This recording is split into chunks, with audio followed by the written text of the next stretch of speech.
I'm dying. I know I am. I have to get to the hospital right now. I started to realize that there was something really, really wrong. My heart was beating out of my chest. I was so shaky. I was so weak. And I realized that I couldn't feel my feet. When I glanced to the floor, I saw that my feet were purple. And when I glanced at my hands, I saw that my hands were purple. And when I looked at my reflection in the mirror, I saw that my nose, my chin, and my cheeks were purple as well. I was dying, and I knew it. I immediately began to panic. My heart was beating out of my chest. I was seeing tunnel vision. I was sicker than I could ever explain as I lay in a coma. That the doctors diagnosed me with something called meningococcal meningitis, which is a vaccine-preventable blood infection. I was given less than a 2% chance of living and immediately put on life support. We have no idea how I got it, so for all I know, somebody could have sneezed on me when I was in the elevator at work, and maybe that's how I got it.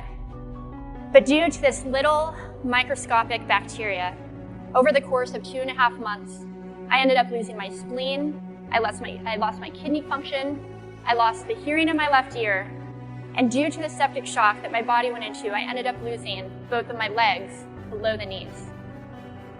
My life changed like that.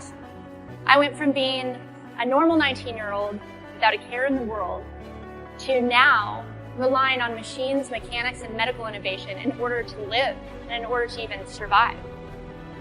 And I thought the worst was over. That is, until I saw my new legs for the very first time. They were these bulky blocks of metal with pipes bolted together for the ankles. I don't know who designed these feet, they try to make them look real, but they look like they were straight out of the plumbing department of Home Depot. They were hideous. And with my mom by my side and just tears streaming down our faces, I strapped on these chunky legs and I stood up. I was absolutely physically and emotionally broken. The thought of living the rest of my life with these hunks of hardware as my legs was depressing and overwhelming. And little did I know at that time that my biggest loss, my legs, would eventually become my biggest asset.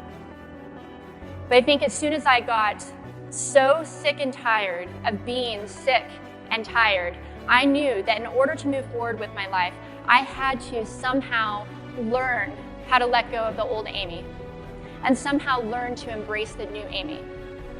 And that is when it dawned on me that the old Amy, was maybe 5'5", but the new Amy, she could be 6 foot tall. I could be as tall as I wanted, or I could be as short as I wanted, depending on who I was dating at the time.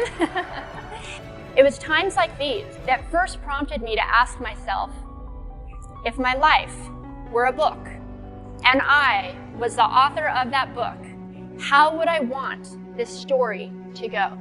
I saw myself walking gracefully, and I saw myself somehow helping other people through my journey, and I saw myself snowboarding again.